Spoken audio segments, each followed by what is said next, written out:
Hello everyone. Well, today I have a project for you. It even could be considered a science experiment if you want to be so technical.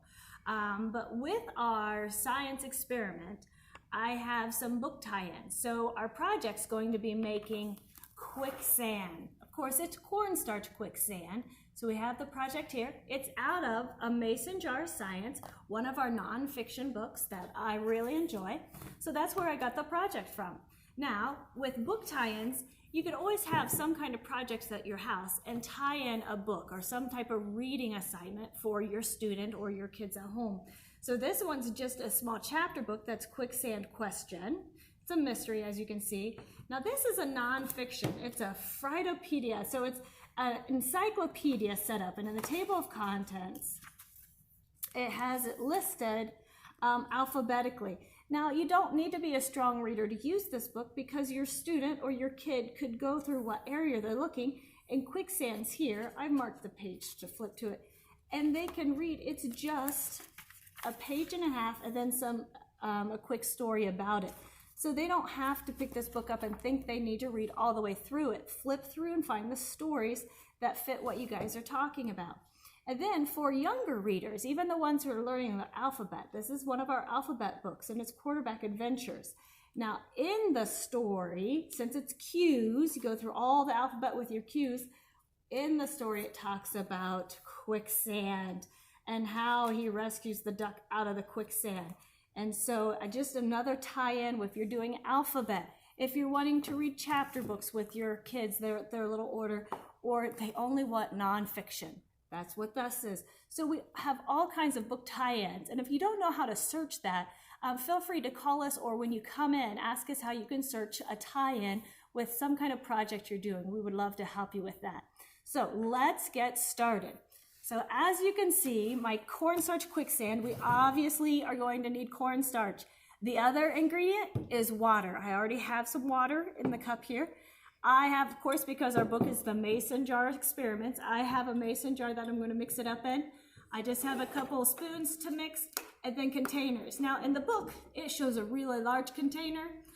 I pulled that out just in case because we're going to see how, if we can get stuck in the quicksand. But I don't know if I'm going to make enough for it to be thick, so I have a smaller container to pour it in as well. We're just going to have to see. That's what part of an experiment you're doing.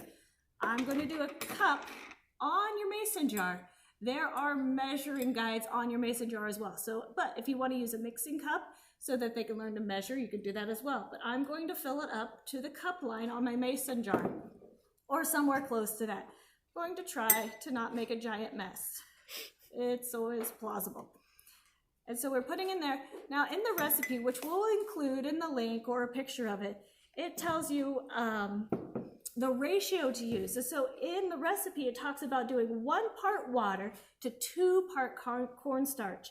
And so that talks about for an even larger batch, you want to do 1 cup of water to 2 cups of cornstarch. And that's what it recommends. I'm not going to do it that big because I don't need that much quicksand. I'd get stuck in it. So I downsize it to where it's going to be 1 cup of cornstarch, and that makes it only a half a cup of water. It's excellent math, but don't tell your kids you're teaching a math with an experiment. So I'm going to put it in here. I just have a nice big spoon. We're going to mix it up, and it's going to get tacky because that's what cornstarch does. You just have to keep mixing, mixing. I don't know if you could see it.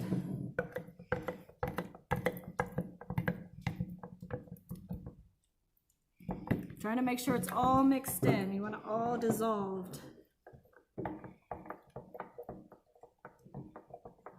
Okay. Now I think it's a little too liquidy. As you can see, it doesn't look like quicksand. And so I'm going to add a little bit more cornstarch. Let's see how much. I think we'd just do a spoon. There.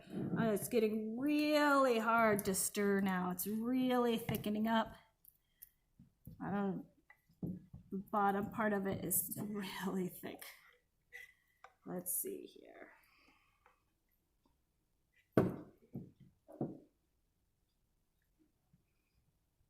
I think I want to do just a little more. Watch me get carried away. I guess we'll have to see.